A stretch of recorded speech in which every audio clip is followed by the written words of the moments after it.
Herzlich willkommen zu einer neuen Lektion Polnisch für Anfänger. Heute geht es um den Verkehr.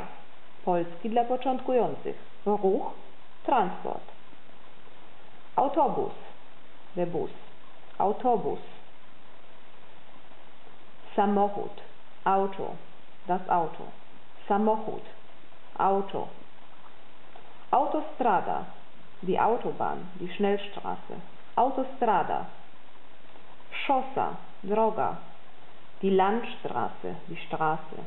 Szosa, droga. Tramwaj, die Straßenbahn. Tramwaj. Pociąg, der Zug, die Bahn. Pociąg. Kolejka miejska, die S-Bahn. Kolejka miejska. Taksówka, Taxi, das Taxi. Taksówka, Taxi. Postój taksówek, der Taxistand. Postój taksówek. Samolot, das Flugzeug. Samolot.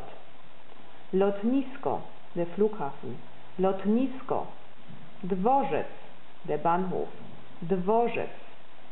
Peron, der Bahnsteig. Peron. Tor, das Gleis. Tor. Przystanek, die Haltestelle. Przystanek. So, das war's für heute. Viel Spaß beim Lernen. Bis zum nächsten Mal.